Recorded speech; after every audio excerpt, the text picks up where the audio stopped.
This is the fourth video presentation from the topic 2 or 3 marks or very short question answer from chapter 1 of Anita Desai's novel Clear Light of Day.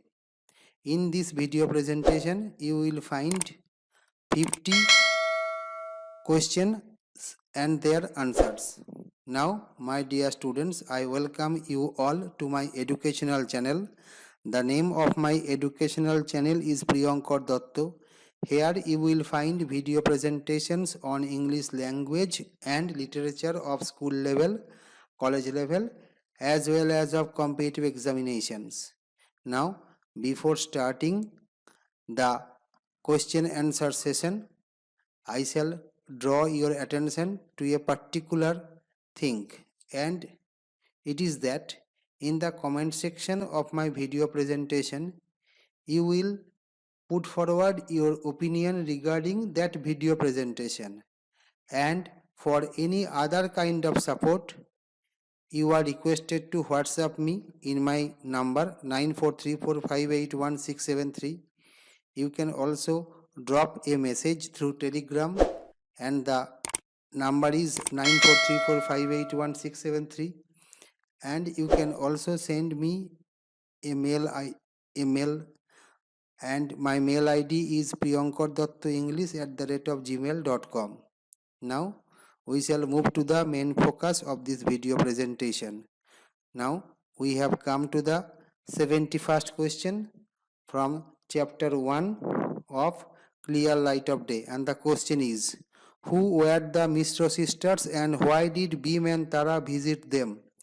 The answer to the question is, the Misros live in that neighborhood where Bhim and Baba lived. The two married but rejected Misra sisters, Joya and Sorola, looked after their old father and three good-for-nothing brothers by working hard.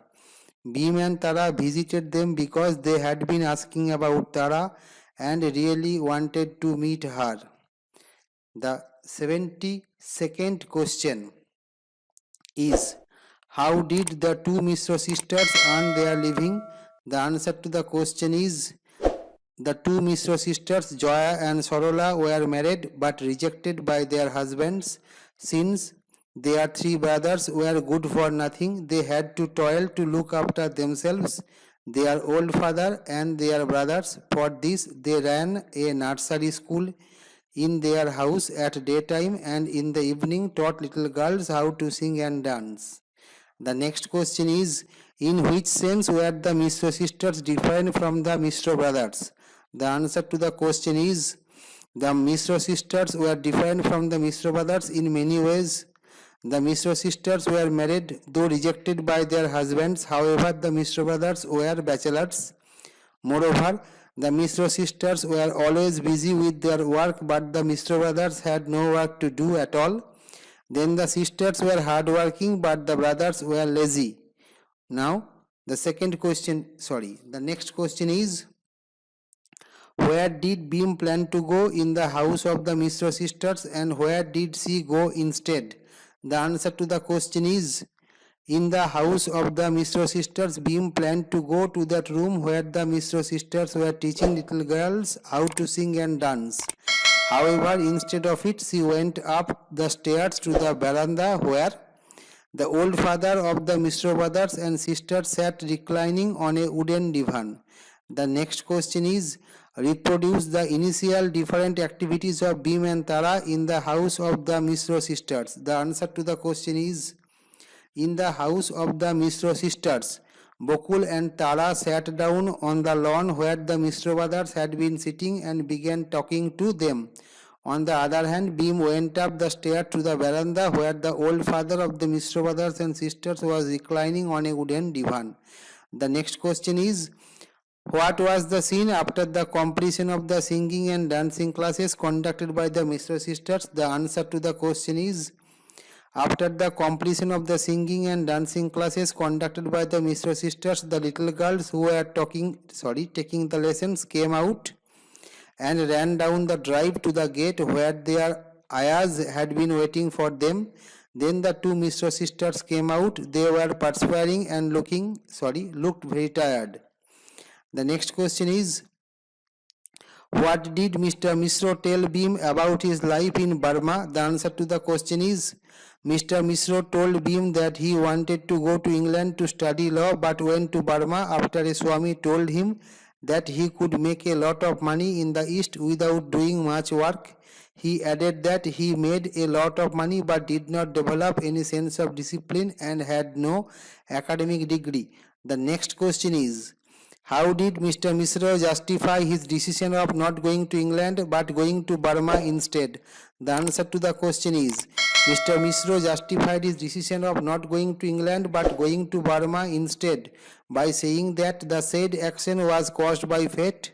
Thus, he nullified his responsibility in the said action and projected himself as a mere puppet in the hands of fate. He did not bring into consideration his chance meeting with the Swami. The next question is, how did Mr. Misra feel about going to Burma instead of England? The answer to the question is, according to Mr. Misra, he went to Burma instead of England not because he wanted the change of place but because fate wanted him to make the change of place. He added that the loss he suffered in the process of course caused pain in him, but he was utterly helpless before the workings of fate. The next question is, what according to Mr. Misra were the causes of pain? The answer to the question is, according to Mr. Misra, the two causes of pain were fate and old age. He presented his pain at not getting any academic degree and not developing any sense of discipline by going to Burma instead of England as being caused by fate. He added that no one could escape the pain caused by old age. The next question is, what did Bhim say in response to Mr. Misra's words that Bhim also could not escape the pain caused by old age? The answer to the question is, in response to Mr. Misra's words that Bhim also could not escape the pain caused by old age. Bhim told that she had experienced pain as a young woman. She added that in her middle age she felt pain in seeing her students doing all kinds of silly mistakes in the examination papers. The next question is, how did Mr. Misra draw a parallel between his two daughters and Bhim? The answer to the question is, according to Mr. Misra, both his daughters were hardworking. Bhim's words made it clear to him that she was equally hardworking. Secondly, he had seen his daughters going through both kinds of pain, physical and mental. Bhim told him that she had experienced both types of pain. Mr. Misra drew a parallel on these two grounds. The next question is, what did Mr. Misra say about the lifestyle of his sons? The answer to the question is, Mr. Misra said that his sons had failed in all the business enterprises. He added that now they did nothing except idling away their time, drinking whiskey and getting fat.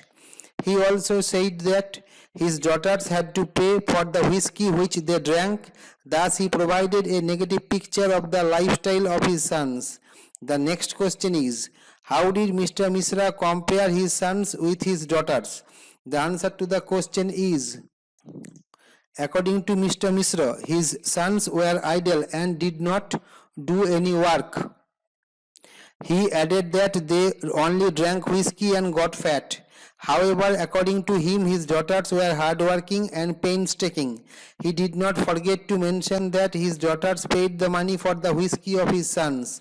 The next question is, what was the family business of Bhim and what was its present status? The answer to the question is, the family business of Bhim was an insurance business. It was monitored by a manager. Though the manager earned more than he was entitled to do, Bhim did not oppose it because she and Baba got something from it to meet some of their needs. In fact, this earning was supplementary to Bhim's earning as a lecturer of a college. The next question is, how did Mr. Misra criticize his sons? The answer to the question is, according to Mr. Misra, his sons were lazy. He added that they did not do any work. They only drank whiskey and became fat. You must make it they.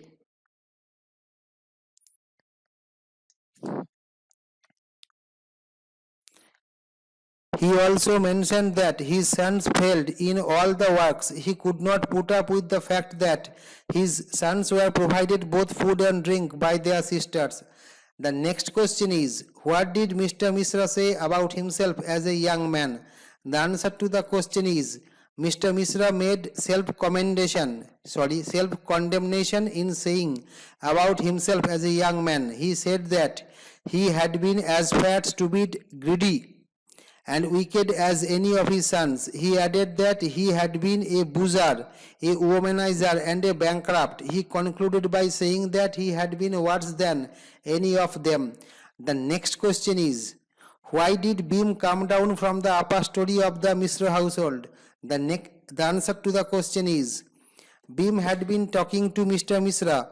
After Joya and Sarola's act of teaching was over, Joya told Bhim that her father would take dinner in a short while and then go to bed.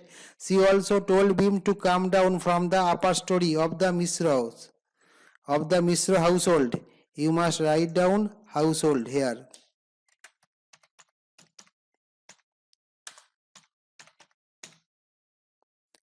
Therefore, Bhim did so. The next question is, which question did Joya ask Bakul and what answer did he give? The answer to the question is, Joya asked Bakul what Bakul answered when he was informally asked about the conditions in India. Bakul answered that he always said no comment to such questions. He added that he never discussed negative events like famines or drought or communal troubles or political frictions and said only about its finest aspects. The next question is, of which matters did Bakul talk to the foreigners and why? The answer to the question is, Bakul talked to the foreigners about the Taj Mahal, the Bhagavad Gita, Indian philosophy, Indian music, Indian art, and the great immortal values of ancient India. He did so because these matters were part of eternal India and was not to be forgotten very soon. Finally, these were immortal matters, so to say. The next question is, of which matters did Bakul not speak when he was informally spoken about his impression of India and why? The answer to the question is, while Bakul was informally spoken about his impression of India, he never discussed events like famines or drought or the communal troubles or the political friction or disputes in India. He did so because he wanted to inform the foreigners about the best and the finest aspects of his country. The next question is, of which specific aspects did Bakul talk to the foreigners and of which did he not talk to? The answer to the question is, Bakul talked to the foreigners about the Taj Mahal, the Bhagavad Gita, Indian philosophy, Indian music, Indian art, and the great immortal values of ancient India. However, he did not talk to them about Indian politics, Indian party disputes, election malpractices prevalent in India, Nehru's daughter or Nehru's grandson. The next question is, of which specific matters did Bakul not talk to the foreigners and why? The answer to the question is, Bakul did not talk to the foreigners on specific matters such as Indian politics, Indian party disputes, Indian election malpractices, Nehru's daughter, Nehru or Nehru's grandson. The reason behind it was that these matters as compared with eternal India were not important and so were likely to be forgotten soon. The next question is, which aspects could Bakul, according to Bhim, not ignore if he lived in India? According to Bhim, if Bakul had stayed in India, he could not ignore the bribery, the red tapeism, the famines, the caste wars and similar other aspects of Indian life. She added that these were essential parts of Indian life. She added that if Bakul had stayed in India, he could have ignored the Taj Mahal or the Gita. The next question is, what did Bhim exaggerate about the life of Bakul if he had stayed in India and to what effect?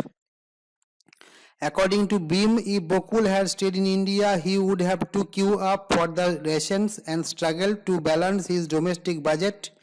That these were exaggerations were pointed out by Tara. She added that she had never seen Bhim doing these things. Bhim admitted it and it made Bakul annoyed because he was serious-minded. The next question is, What realization did Tara have on the event of her difference with Bhim? The answer to the question is, according to Tara, though she was prettier than Bhim, Bhim was more attractive than her. That Bhim was tall and square-shouldered improved her appearance. She thought that the habit of smoking gave Bhim an edge so far as her appearance was concerned. She even looked upon her marriage as an obstacle in this manner.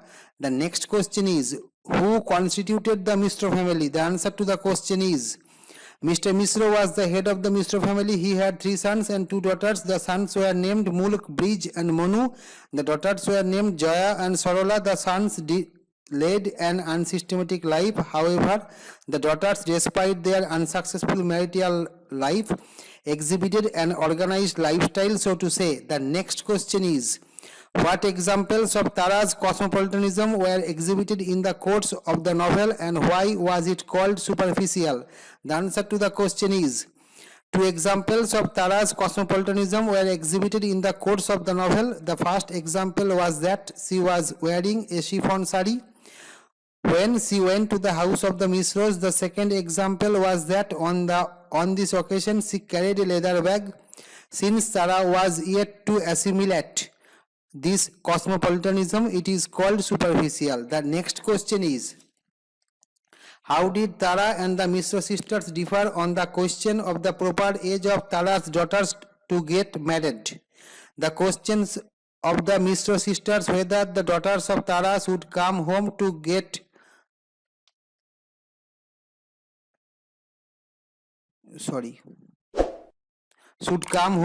married. In reply, Tara replied that her daughters were 16 and 17 years old respectively, suggesting that they were not old enough to get married. However, the Misra sisters mentioned that they were fit to get married in terms of age.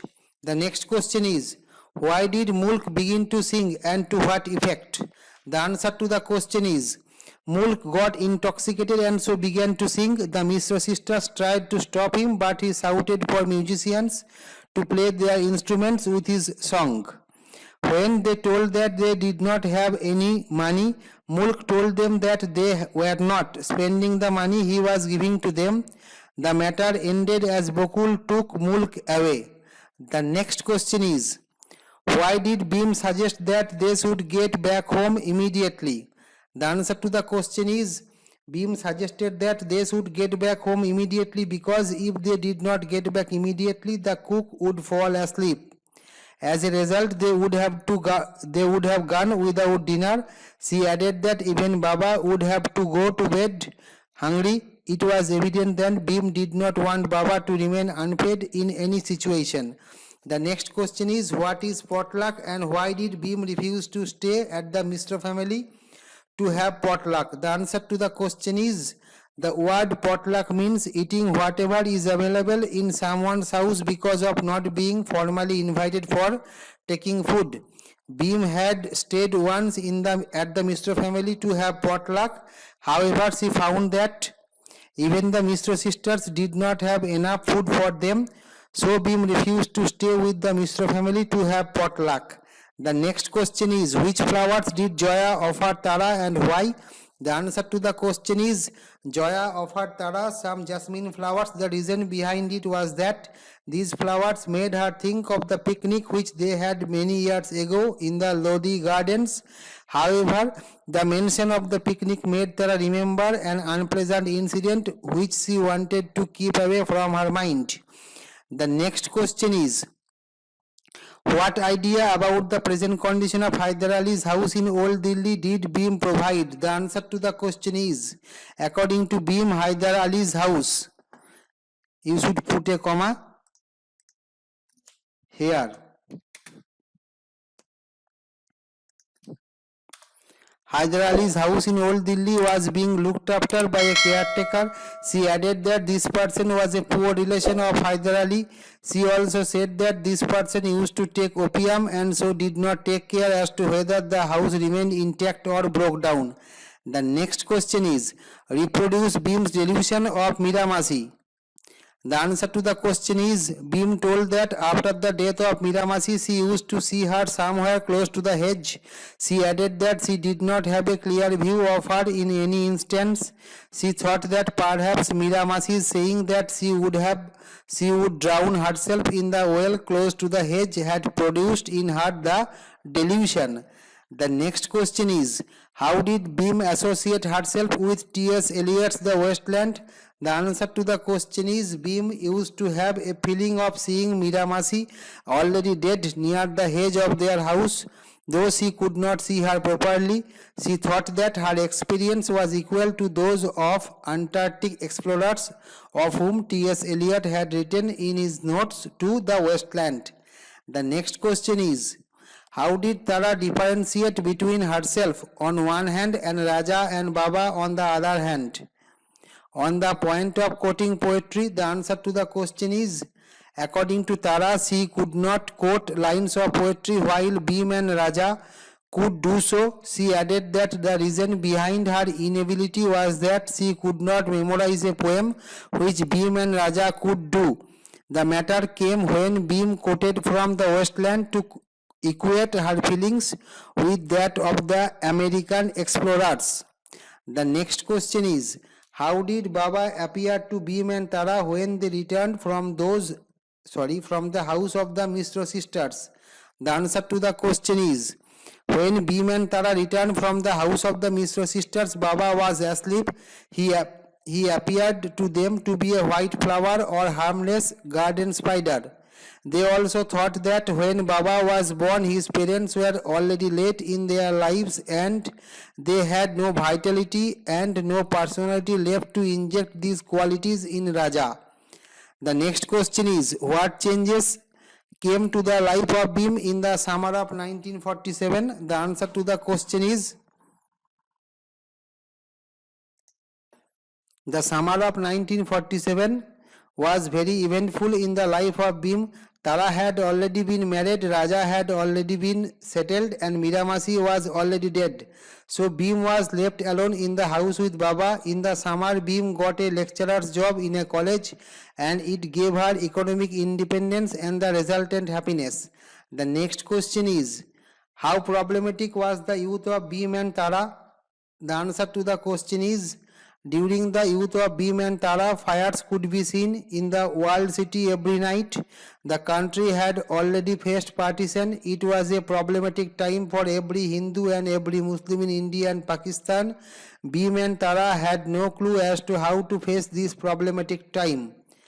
The next question is, how is the expression "who is the third who walks always beside you" related to Bhim? The answer to the question is, the expression "who is the third who walks always beside you" is from T.S. Eliot's The Wasteland, and it conveys the feelings of one of the Antarctic explorers. Bhim had a similar kind of feeling when, after the death of Miramasi, she felt like seeing her near the well, although she failed to see her in actuality. It should be her. The next question is, who is Mr. Sharma? The answer to the question is, Mr. Sharma is the person who has been running the whole insurance business after the death of Mr. Das. Though he earns a lot more than he is officially entitled to do, Bhim does not oppose him because whatever she gets from the business is considerable and it helps her to manage some of the familial expenses. The next question is, what has been said about the difference between Bhim and Tara in terms of age and marital status? The answer to the question is, Bhim is older than Tara by 5 years. Apart from this difference in terms of age, Bhim and Tara differ in marital status. To be precise, while Bhim is a spinster, Tara is married. One may look upon Bhim's status of an unmarried woman as a kind of sacrifice for the family. The next question is, what were the things to be found in Baba's room? The answer to the question is, Baba was a differently abled person. Expectedly, he did not need those things which a normal person needed. To be precise, his room contained a string cot, a table, a canvas chair, an HMV gramophone, and a wardrobe. Baba was fond of listening to the songs of old days and the HMB gramophone helped him for this purpose. The next question is, reproduce Tara's painful recollection of recitation. The answer to the question is, Tara did not have good memory and so she could not recite poems. In this aspect, Raja and Bhim were poles apart from her. However, on one occasion, Tara was told to recite the poem. The boy stood on the burning deck, but she could not go beyond the first line because of her weak memory. The next question is, what did Bhim say about New Delhi? The answer to the question is, Bhim said that New Delhi was totally different from Old Delhi. She added that things happened in New Delhi. She also said that the way people described it, it looked like a nest of fleas. She concluded that as so many things happened there, it must be a jumping place. The next question is, which music and songs do Baba listen to and to what effect? The answer to the question is, Baba listens to the music and songs of 1940s repeatedly and that also on a regular basis. That Baba wants to stick to his fascination for these old music and songs appear strange to Tara. However, Bhim does not find anything unusual in it because he too is against any kind of change. The next question is, why did Tara say that Bhim's cat is too fat? The answer to the question is, Bhim's cat was actually as thin as a string. Bhim showed her keenness to give milk to the cat. It was evident that the milk had failed to have any effect upon the constitution of the cat. Tara said that the cat was too fat both to please Bhim and to criticize Bhim's practice of giving milk to the cat. We have come to the penultimate question of this video presentation, and the question is, how is Baba described? The answer to the question is, Baba is described as having white hair. It gives his young face a ghostly look. As a result, people become startled. Mentally retarded as he is, Baba's appearance is something which does not go with his youth and age. At different places in the novel, it is said that Baba throws a downcast look even when he is asked questions. The final question is, when did Tara say, "Oh, what a shame"? The answer to the question is, Tara said, "Oh, what a shame," when she came to know that the poor relation of Hyder Ali, who was in charge of the house of Hyder Ali, was addicted to opium and ignored his duty by simply lying aside all day long. Being active in her post-marital life, she could not put up with this man's inactivity. Now, before concluding this video presentation, I request you to subscribe my channel, to share my video presentations to your friends, and to put forward your opinion in the comment section of this video presentation. Thank you.